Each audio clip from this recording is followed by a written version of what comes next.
Ушул сааттарга алынган жаңылыктар менен 11 каналын түз оосунда тааныштырып баштайбыз. Аты жөнүм Айгерим Жаныкулов, кутман күнүңүз менен. Сириянын баш каласы Дамаскта катуу жардыруу болуп, көп өтпөй шаардагы аэропорттун аймагында өрт чыкканын Сирия оппозициясы билдирүүдө. Уларда Венесуэла, Америка мамлекеттеринин биримдигинен чыгат. Учурда биримдиктен чыгуунун жол-жоболору каралууда. Кыргызстанда болсо электр энергиясына тарифтери боюнча атайын программа иштелип чыкпай болду. Депутаттар алдында отчет берген премьер-министр коопсуз шаар долборуна каржы булагы дагы такталып жаткандыгын айтты. Бул жана башка кабарлар алда саналуу мүнөттөрдө.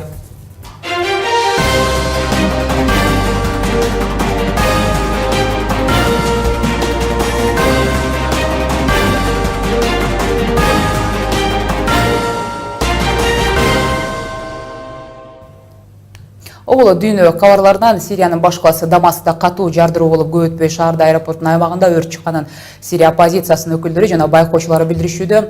Жардыруунун үнү каланын бардык аймагында угулганын Сириядагы адам укуктарын көзөмөлдөгөн обсерваториянын башчысы Рами Абдулрахман айткан. Маалыматтар боюнча Дамасктын аэропортун көздөй бараткан жолдо болгон. Ливандын Аль-Манар телеканалы кабарлагандай, бул жардыруу Израиль тараптан жасалган аба сокунун жыйынтыгы болушу ыктымал. Телеканал Сирия өкмөтүнүн союздашы болгон Хизбалла тобу менен байланышы бар экендиги айтылып келет. Израилдин аскерий мекемесинин маалымат катчысы бул боюнча суроого азырынча комментарий бербестигин билдирген. Аталган Аль-Манар телеканалы алдын ала маалыматтарга таянып, жардырууда жабыркандар жоктугун айтты. Бул арада Венесуэла Америка мамлекеттеринин биримдигинен чыгат. Бул тууралуу өлкөнүн тышкы иштер министри Дельси Родригес билдирди. Ал тиледе болгон кайрылуусунда Венесуэла Америка мамлекеттеринин биримдигинен чыкпаган бирден бир мамлекет болуп келгенин баса белгиледи. Учурда биримдиктен чыгуунун жол-жоболору такталып жатат. Америка өлкөлөрүнүн биримдигинин туруктуу кеңеши болсо бул маселе боюнча чокуу жыйынга чогулуу чечимин кабыл алган. Буга чейин Венесуэланын тышкы иштер министри өлкө башчысы Николас Мадуродон биримдиктен чыгуу тууралуу баштапкы инструкцияны алгандыгын жарыялаган. Эске сала кетсек, учурда Венесуэлада саясий жана экономикалык каатчылык деле уланууда. Бир нече айдан бери өлкөнүн баш каласы Каракаста 20 миңге чукул жарандар каршылык акциясын улантышууда. Башка 20га чукул ири шаарларда каршылыктар билдирилүүдө. Демонстранттар мөөнөтүнөн мурда шайлоо өткөрүү жана оппозиция лидерлеринин камактан бошотуусун талап кылып жатышат. Оппозиция өкүлдөрү социалисттер президенти өлкөнүн экономикалык кризиске кептеди деп эсептешет. Ал эми өлкөнүн мыйзамдуу президенти Мадуро болсо оппозицияны Америка Кошмо Штаттары менен жардам менен мамлекеттик төңкөрүш жасоого аракет кылып жатат деп айыптоодо. Жергиликтүү жаңылыктардан электр энергиясына тарифтер боюнча атайын программа иштелип чыкты. Бул тууралуу бүгүн өкмөттүн 2016 жылдагы ишмердүүлүгү туурасындагы отчету болуп жаткан парламент жыйынында премьер-министр Сооронбай Жээнбеков билдирди. Айтымында көп жерде лимиттен 700 киловатт саатка көтөрүү маселеси козголуп келет. Беле кетсек, калктын 80% 700 киловатт саат электр энергиясын керектешет, калган 20% камсыздандырылгандар. Алар электр энергиясын 2,6 сомдон төлөй алышат. Ошондой эле былтыр бюджетке 93% аткарылгандыгы айтылды. Премьер-министрдин белгилешинче, өткөн жылы өлкөнүн экономикалык өсүшү 3,8%ды түзгөн. Бул улуттук валюта чыңдалып, өнөр жай өндүрүшүнөн соң өсүү ыргагы байкалган деп билдирди. Ошондой эле былтыр жолдорду оңдоого 5 миллиард сомго жакын каражат бөлүнгөн. Өкмөт башчы тамтыгы кеткен жолдорду кыска убакытта оңдоо мүмкүн эместигин, ага убакыт керектигин белгиледи. Мындан сырткары Бишкек Кара-Балта жолу толук оңдоолорун кошумчалады. Кыргызстандын өзүндө болуп жаткан кабарлар менен улантабыз. Бул арада ошол эле парламентте коопсуз шаар долбоору таза коом аркылуу ишке жүзөгө ашат. Учурда президенттин демилгеси менен ошол таза коом долбоору ишке ашаарындагы премьер-министр белгилеп өттү. Анын ичинде бир канча долбоорду жүзөгө ашыруу пландалган. 2012 жылдан бери демилгеленген бул долбоорду жайдан баштап ишке ашыруу демилгеси көтөрүлүп жаткандыгы жана каржы булактары такталып жаткандыгы мындайча түшүндүрдү. Коопсуз шаарга кирбеген, проектке кирбеген жерлерде мына кече дагы жыйын өттүк. Ошо жергиликтүү бийликтин каражаттары менен мына Бишкек шаары 40 миллион бөлүп атат. Ош шаарында алар да бөлүп атат, башка региондордагы. Биз бир маселе чечилбей атат. Бюджеттин кодекс кабыл алган негизинде биз ошо каражатты, түшкөн каражатты биз кайра ошо жергиликтүү бийликке калтырганга маселени кайра мыйзам өзгөртүш керек экен. Ошол маселеге токтоп калдык азыр. Эгерде азыр ушуну тездетип чечип калсак, ал безопасный шаарга кирбеген жерлерде дагы биз фото, видео фиксацияны кое баштайбыз азыр. Иш болуп атат бул боюнча дагы. Кыргызстан өзүндө болуп жаткан жаңылыктар менен улантабыз. Шанхай кызматташтык уюму Индия менен Пакистандын биримдикке кирүүсүндөгү кыйынчылыктарын улам тынчсызданып жатат. Бул тууралуу тегерек стөлдө өткөн бүгүн эл аралык мамилелер боюнча Казакстандын эксперти Адель Каукенов билдирди. Серепчинин пикиринде аталган эки мамлекеттин ортосундагы мамилелерде карама-каршылыктар көп. Алсак Пакистан менен Индиянын арасында 84-жылдан бери уланып келаткан чек ара маселелери, ошондой эле 99-жылдагы Каргилдеги аскердик кагылышуулардын терс таасирлери бүгүнкү күнгө чейин чечилбей келатканын, ошол уюмга дагы терс таасирин тийгизиши мүмкүн деген оюн 11 каналына мындайча билдирди. Самое главное между Индией и Пакистаном.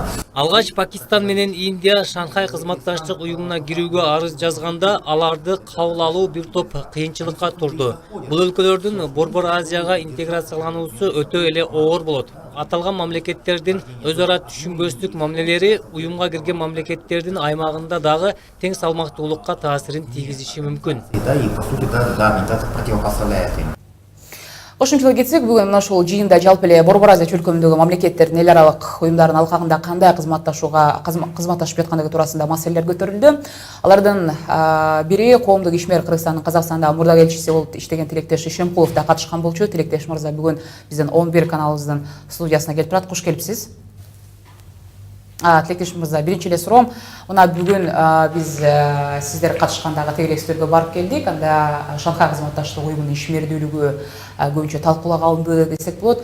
Бирок биздин оюбузча негизи бул уюм соңку кездери баягы маал менен жыйын өткөргөн сайын саммитинде экономикалык жактагы маселелерге көбүрөөк көңүл бургандай. Бирок жакында эле билебиз биз ошол эле Санкт-Петербургдагы жарылуу деги эле мына ушул окуялардын негизинде тегерегинде шектүү деп кармалып жаткан Борбор Азия чөлкөмүндөгү мына ушул жарандардын кармалышын алганда көбүнчө соңку кездери бул чөлкөмдөгү коопсуздук маселеси да көптөгөн баягы талкууларга жем таштады. Сиздин оюңуз боюнча мына ушул уюмдун негизи коопсуздук маселелерине карата кандай иштерди аткарып жатат, анан деги эле бул жаатта алгылыктуу бир көрүнүштөргө ээ болуп жатабызбы? Сиздин оюңуз кандай? Эми сиз туура айтасыз, бүгүн ушул маселелердин тегерегинде бир топ талкуулар болду, пикир алмашуулар болду. Ар ким чыгып сүйлөгөн адамдын баары өздөрүнүн жекече көз караштарын биздин алдыбызга маалымдашты. Эми сөзүн ачык керек, бүгүнкү жыйын абдан жакшы болду. Эмне дегенде буга дипломаттар, социологдор, политологдор, ошондой эле эксперттер катышты. Андан тышкары практикалык деңгээлде иштеп жүргөн адамдар, өзгөчө экономика жаатындагы белгилүү окумуштуулар, илимпоздор катышты. Ошолордун баардыгы бүгүнкү өткөн иш-чаранын салмагын бир топ, мындайча айтканда, өйдө көтөрүп койду деп ойлойм. Анан экинчиден бүгүнкү тегерек стол деп коебузбу, конференция деп коебузбу, анын негизги түпкү максаты башка болчу. Кыргыз Республикасы, Казак Республикасы менен Кыргыз Республикасынын ортосундагы аймактык деңгээлдеги интегралдык байланыштар жана аларды өрчүтүү боюнча демилгелер деген темада болчу. Мен ойлодум эле ушунун тегерегинде көбүрөөк сөз болот го десек, кичинекей булардын эмеси эни чени кеңейип кетип, мындайча айтканда глобалдык маселелердин тегерегинде сөз болду. Бирок мына силер туура суроо берип атасыңар, каалайбызбы, каалабайбызбы, азыркы учурда Борбордук Азия ушу диний экстремисттердин айымы ушу көзү кызарып бизди тиктеп турган аймагына айланып калды. Эмне үчүн дегенде мына аздыр көптүр болсо дагы Сириядагы тиги адамдардын ошо диний экстремисттердин аябай ушундай улутчулдук деңгээлде жүргөн адамдардын согуштук аракеттери аз-аздап басылып атат Россиянын жардамы менен. Бирок ошого карабастан алар коркунучтуу айтып атпайбы. Муну бир нече жолу Орусиянын президенти Путин да айтты. Казакстан президенти Назарбаев аксакал айтты. Ошол эле сөздү биздин президентибиз Алмаз Шаршенұлы Атамбаев да кайталап атат. Эмне болсо дагы алардан 4,5 миңге жакын адам ушу биздин Орто Азиядан барган экен, Борбордук. Ошолордун баары чоң тажрыйбаларга ээ болду. Кармашуу согушу боюнча булар күргүчтөп кол салышы мүмкүн. Ошондуктан коопсуздукту күчөтүү маселеси менен, мындайча айтканда, улуттук армияларды, улуттук куралдуу күчтөрдү дагы жаңы заманбап аскердик куралдар менен жабдыбасак болбой калды деп, кийинки жолу келип кеткен жыйналышта ошо бир ооздон айтып кетишти, Путин баш болуп. Мен оюмча ол туура деп ойлойм. Тилектеш мырза, негизи бүгүн албетте Казакстанга байланыштуу кызматташуулар дагы бул талкууга дагы биз көп болдук, бирок ошентсе дагы мен уюм туурасында сөз болгондогон улам биринчи эле суроом ушуга байланыштуу болду. Мен буга кошумча эле дагы бир суроону бергим келип жатат. Себеби дегенде буга кошулам деп жаткан айрым бир мамлекеттердин жана кечээ жакында эле бул катарга турган мамлекеттердин ишмердүүлүгү, алардын аймактык өзлөрүнүн проблемасы көйгөйү туурасында да маселе козголбодубу? Сиздин оюңузча негизи Индия менен Пакистан туурасында жогоруда сиздин кесиптешиңиз ошол эле казакстандык эксперттер дагы бул боюнча өзүлөрүнүн ой толгоолорун билдирди. Индия Пакистанга байланыштуу сиздин оюңуз кандай? Буга чейин саммиттерде да айтылган болчу. Негизи эле бул мамлекеттердин баягы өзүнүн ич ара кайсы бир маселелери, ошол эле чек ара маселеси жана башка аймактык маселелер чечилбей жаткан маалда бул кошумча дагы бул уюмга ашыкча баягы көйгөй жаратып жатат деген эле да. Сиз буга кошуласызбы? Мен сөзсүз түрдө кошулам. Анткени бул көйгөй күн тартибинен алынбай турган маселе. Индия менен Пакистандын ортосундагы кармаш англиялык колонизаторлордон кутулуп, баягы дыра ар кандай мамлекеттерге бөлүнгөн учурдан баштап эле ошо күн тартибинен алынбай эле ошо өчпөс чырак болуп келе жатат. Башка айтканда мурда бир эле мамлекет болсо Индия, андан кийин Пакистан, Шри-Ланка, Мальдиви аралдары болуп бөлүнүп кеткен да. Анткени ички баягы карама-каршылыктарды күчөтүш үчүн империалисттик чет өлкөлүк буржуазиялык ишмерлердин бар ушундай эле бөлүп коюп, түбөлүк кармаша турган проблемаларды, көйгөйлөрдү булар сөзүнүн ичинде тигилерге мурас катары калтырып кетишкен. Бангладеш баса, Бангладеш дебес. Булар мындай да, булардын Индия менен Пакистандын ортосундагы кармашы тек гана экономика чөйрөсүндө же болбосо маданий чөйрөдө эмес, өзгөчө куралдуу күчтөрдүн чөйрөсүндө дагы тим эле ушу Кудай ургандай эрегиши түрүндө жүрүп жатат. Эгерде пакистандыктар бир ракета учурса, эртеси индиялыктар учурат. Алар кандайдыр бир согуш деңиз күчтөрүнүн боюнча кемелерди иштеп чыкса, түзүп чыкса, булар деметет.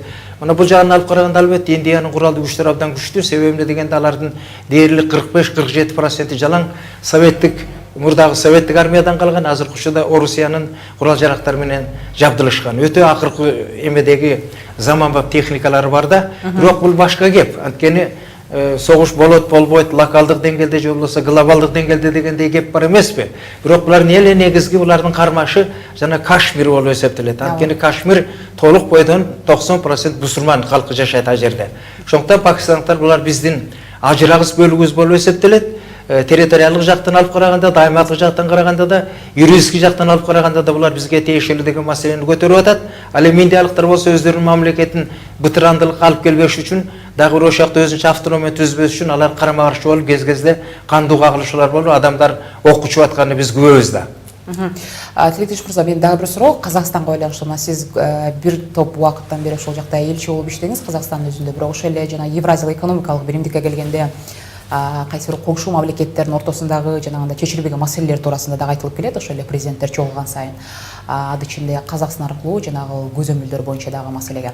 Негизи эле соңку кездери Казакстан менен да ошол Кыргызстан ортосундагы алакага токтоло турган болсо, кайсыл жакта жылыштар болуп, кайсыл маселелерге келгенде биз бир пикирге келе алдык деп ойлойсуз? Жана эмне үчүн жана чечилбеген ошол эле маселелер, ошол эле чек арага байланыштуу жана башка көзөмөл деген сыяктуу маселелерге келгенде эмнегедир буну чечүү жолу улам создугуп жатат? Ооба, бул туура көз караш. Мен муну кыскартып айтсам мындай да, кайсы гана мамлекет болбосун, мейли ал мурдагы мамлекет, азыркы мамлекет, же болбосо орто заар өсүп жаткан мамлекет болбосун, алардын ички тышкы жүргүзгөн иштери бар 3 гана факторго баш ийет. Бул биринчи экономикалык байланыштар, экинчи саясий байланыштар, үчүнчү дипломатиялык байланыштар. Эгерде ушулардын бардыгы бир түз жолго коюлуп, ыраттуу түрдө байма-бай ишке ашырылса, анда мындай катуу кармаштар, көкүрөк тирешүүлөр келип чыкпайт. Кудай жалгап, биз эми казак менен кыргыз башынан бери бир тууган деп айткан кеп абдан туура эмес ошо. Тиги кыргыз айтат жакшы деп, казак айтат жакшы деп, шы менен сысы болбосо айырма жок анча көп деп улуу биздин Байдылда атабыз акебиз айтса, тилер Молдогалиев кийгениң менен ак калпак, шеттерин ойгон кырмыздан, менин да бетим жап-жалпак, айырмам жок кыргыздан деп бири-бирибиз ушундай сөзүн чынын айтканда баягы бир туугандык, боордоштук мамиле жасайбыз да. Бирок баягы орустар айткандай дружба дружбой, а табакы врозь деген кеп да. Ошондуктан достук менен, бирок тиги акчаларыбыз ар башка болсун деген кеп да. Бул жагынан алып караганда тигилер албетте бизге кичинекей үстөмдүк кылууга, бизден кичине жогору турганын көрсөтүүгө, улуттук жагынан дагы мындайча айтканда алар ушул силердин алдыга озулуп кеттик дегендей да көз караштар бар. Эми булар кайсы улут болбосун алардын ортосунда боло берет. Бирок Кудай жалгап, бул биздин бактыбызга деп коелучу, ошол биздин патриарх аксакалыбыз тышкы ички саясаттын бардыгы параллельно жарыштыра жүргүзгөн Бу Нурсултан Абишуулу аксакал мен тамашалап айтамын. Ал 1 деп 2 деп жазса, 1 көңүлдө деп турат. 2 деген Казакстан, 1 көңүлдө деген ал Кыргызстан деп тамашалап коет. Анткени ал киши дайыма Казакстан жөнүндө сөз кылганда сөзсүз түрдө биздин Кыргызстанды кошуп кетет. Мен ушуга ыраазы болом да, Кыргыздын биринчи улуттук элчиси, биринчи ачылган элчиликке барып келип ошо 3 жыл иштеп, булардын ички тышкы эмелерин жакшы көрүп калдым. Булардын бизге жасаган мамилеси чынында эле достук маанайда да, эч кандай мындай эрен-төрөнү жок. Мында керилип чөйрү деген жок, бизди басынтуу деген жок. Ушуга мен ыраазы болом. Ошонун негизинде көп эле талаш маселелер, экономикалык болсун, чегара маселелери болсун, инвестициялар болсун, сырт салымдар. Ана тиги эмелерди киргизүү болсун, ыраазы помощь деп коет. Бир бере турган жанагы кайрымдуулук эмелер боюнча алып, мына 2 мектепти куруп бүтүп атат. Жекече ушу Назарбаевдин өзүнүн каражатынан Ош тарабында. Андан тышкары 100 миллион акчаны бизге берген бутубузга турсун деп. Мына кийинки болгон бизде Бишкектеги болгон жолугушуда Евразиянын жетекчилери келген учурда Путин дагы 100 миллион долларды бөлүп берди. Бул АЭСке, Евразиялык экономикалык бирикмеге булар адаптацияласын, мындайча айтканда көнүгүшсүн, жуурулушсун деп 100 миллион доллар бербедиби? Демек булардын көз карашы сөзүнүн чынында эле бизге жакшынакай болуп атат, жеңил болуп атат. Бирок ошол эле кезде албетте бул экономикалык жалпы эле саясаттагы маселелерди алып караганда жеке бул казак туугандардын мамилесин эске албаганда буга чейин жөнөкөй жарандардын же катардагы эле кыргызстандыктардын күнүмдүк турмушуна багы таасирин эткен учурларды мен эске салгым келип турат. Ошол эле жогоруда сиз айтып аткан чегара маселесине байланыштуу, себеби дегенде узак убакытка созулгандан бери буга чейин билебиз, ошол эле айрым ишкерлер, айдоочулар дагы өзүнүн нааразычылыгын билдирип, дагы деле баягы эки мамлекеттин бийлиги, өкмөттө турган адамдар бул маселени толук чече албай жаткан, улам создугуп жаткан, сындашкан эле. Ушунун тегерегинде сурагым келип жатат сизден. Мен оюмча бул сиздин пикириңиз кале, сиз кошула турган пикир. Ошолордон тышкарыда кошумча мынакей бизде экинчи революция болгондон кийин казак туугандар бүт чегаранын баарын жаап ташташпадыбы? Поезддарды токтотуп, биякта тиги Алматыга кете турган жолдун баарын токтотуп. Ана буга кичинекей ичи күйгөн биздин азыркы мамлекет башчыбыз Ажообуз мындан бир 3 ай мурда казактар жаап таштап чегараны бизге абдан чоң экономикалык муунту болуп, айрым адамдар өлүп кетти дегенге чейин барбадыбы? Эми менин жекече пикирим, политолог катары, ушул маселенин тегерегинде көптөн бери иштеп жүргөн адам катары мен ойлодум, а кичине кызыгандуулук алып койду го деп. Тиги киши болсо мында каадал адам да өзүнө мен азыркы учурда казак башы, казак атасы деген сыяктуу элдик наамдарга эгедер болуп жүргөн адам катары көтөрө албай, кайра кийин жини келгенде сүйлөп айтпады. Эгерде Кыргызстанда дагы ушинтип эле чыр чатак кармак керек. Ал маселе менимче убагында дагы эки өкмөттөр буга чейин түшүндүрүү иштерин беришкен болчу. Бул маселенин кайрадан кайрылып жатканын кажети деле жок болсо керек. Менин сурарым дегеним, бул негизи сиз бүгүнкү интеграциялык маселелерге эки мамлекеттин ортосундагы бул маселе кайрылып жаткан соң, деги эле бул кыргыз-казак ортосундагы кызматташууга байланыштуу гана суроом болчу. Бирок негизи Евразия экономикалык биримдиктин алкагында деги эле ошол эле Тажикстан, Өзбекстан, коңшу мамлекеттер менен болгон алака туурасында кеп болгондо ошол жыйындарда дайыма көтөрүлөт. Жеке өз ара кызматташуулар боюнча, тактап айтканда, айрым бир өз ара чечилбеген маселелер кайсы бир процесстердин алдыга жүрүшүндө багы кыйынчылыктар жаратып жатат деп. Бирок эгерде жанагындай көзөмөл алынбаган же создугуп жаткан маселелер буга эмнеге байланыштуу деп ойлойсуз? Бул жеке эле өзү эле өкмөттөр аралык жанагы кайсы бир органдардын, мамлекеттик тиешелүү органдардын өз ара багы кызматташуусунан көз карандыбы, же болбосо бул жөн гана Кыргызстандын өз кезегинде биримдикке багы коюлган талаптардын аткарылбагандыгыбы жана башка? Сиздин пикириңиз бул боюнча? Ушулардын баардыгы кошулуп келип эле бир точкага куят. Анткени мындай да, биздер ошо мурдагы жетекчилер дагы, азыркы жетекчилер дагы ушулардын жолун таап туруп, алар менен алака түзүп, камыр жумур болуп дегендей жакшынакай деңгээлде коюндаш колтукташ болгон деңгээлге жеткизе албай коюшпады. Бизде дагы мындайча айтканда бир кыргыздын улуттук сыймыктуулугу бар да, биз алардан кем бекенбиз деп кээде көкүрөктү койгулап коебуз. Чөнтөгүбүздү бир сомубуз жок болсо дагы. Бирок Кудай жалгап бул маселе азыр акырындык менен солгундап бара жатат. Анткени Казакстан бүт бойдон ачты. Россияга кете турган жолдорду дагы, темир жолду, бияк менен кете турган жолдорду дагы, ошонун ичинде эле Евро шаркештикке кете турган жолдорду дагы бизге ачышпадыбы? Анын үстүнө мында эч кандай таможалык чогултуусу жок. Кыргыздын товарлары, тамак аштары, буюм тайымдарынын бардыгы тек қана ошо Россия же болбосо Евразия өлкөсүнө кошулган мамлекеттердин гана чегерасынан өтпөстөн ошондой эле Евро шаркештикке да өтсүн деп атпайбы. Мунун бардыгына бизге кепилчиликти Казакстан жетекчилиги берди. Кудай буйрса булардын бардыгы өз ордуна келет го деп ойлойм. Бара бул толук бойдон күн тартибинен алынат деген ишенимдемин. Айтқаныңыз келсін. Ишиңизге келек калайм. Рахмат вакытыңызды бөлүп биздин түз эфирибизге катышып бергениңиз үчүн. 11 каналдын түз эфиринде Кыргызстандын Казакстанга болгон мурдагы элчиси Тилектеш Ишемкулов, коомдук ишмер биздин түз эфирибизде маек курду. Биз бери улантабыз, башка кабарларга өтсөк. Тактап айтканда аймактык кабарлар менен улантабыз. Республиканын булуң бурчундагы аймактардагы айылдарда жазгы талаа жумуштары жүрүп келүүдө. Ошону менен бирге жыл сайын кыштактарда жалаң гана жер айдоо менен же болбосо мал чарбачылыгы эмес, ишкерликтен башка тармагында да каражат табуу аракеттери бар. Алар айрыкча аялдардын арасында да көбөйдү. Мисалы алсак, жалгыз гана Нарды облусунда жүздөгөн айымдар өз ишин ачып ийгиликтүү алып келишет. Аялдардагы ишкерликтин тармагы ар түрдүү тигүү цехинен нан жапкан набайканага жана сүрөт салонуна чейин барат экен. Мындан тышкары мектеп окуучуларына болгон көңүл буруу деңгээли дагы артып жатат. Алардын сапаттуу билим алганы менен бирге окуу жайда тамактануу жагы дагы жакшыртканга аракеттер жасалууда. Ошондой ишкер айымдардын таап жана айылдык мектептерде окуучуларга берген тамак аштын сапатын жогорулатуу багытында иш-чарага катышкан жарандар менен маек куруп келүү максатында кесиптешим Мирлан Айталы учурда Кочкордун Жумгал жана Чайек аймактарында жүрөт. Аталган маселелер боюнча 11 каналына буларды билдирди. Жумгал районунда болуп келдик. Ал жердеги айыл жергесиндеги аялдар кылган аялдар ишкерлеринин ишкер айымдардын кылган жумуштары менен таанышып кеттик. Негизинен алганда ушул Бириккен Улуттар уюмунун аракетине ыраазычылык билдирип жатышат. Анткени ушу буунун демилгеси менен ушул иштер аткарылып жатыптыр. Негизи бул программа ишкер айымдарга жардам берүү программасы 5 жылдан бери ишке ашып келет экен. Аймактан кесиптешим Мирлан Айталы нарындагы ишкер айымдар туурасында айтып берди. Спорт кабарларына өтсөк, шахмат федерациясы коомдук фондунун колдоосу менен мектеп окуучуларынын ортосунда ачык шахмат турнири өтүлдү. Спорттук иш-чаранын максаты Сергей жашоону пропагандалоо жана жаш балдар, өспүрүмдөр арасында шахмат спортун жайылтуу болуп саналат. 29 апрелге чейин бул иш-чара улантылат. Өлкөнүн бардык аймактарынан жана Бишкек шаарындагы мектептерден келген 6 жаштан 14 жаштагы окуучулар катышууда.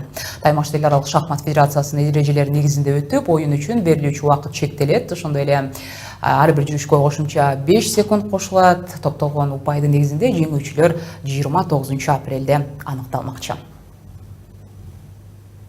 Алеба Кыргызстандын почта бөлүмдөрүнүн биринде адаттан тыш окуя болдум. Ит кат жөнөтүү үчүн почтага келген. Бул тууралуу окурмандардын бири Роман Кострубов билдирген. Ит өзү менен кошо кат алып келип, анда дарек көрсөтүлгөн. Ит катты тиштеп алып, почта бөлүмүнө айланып жүргөн. Аны почтадан кызматкерлери байкап калышкан. Кеңешмеден кийин алар катты алууга жөнөтүүнү чечишкен. Айтор бул туурасында видеодагы ушул социалдык баракчаларында кызуу талкууну жаратууда.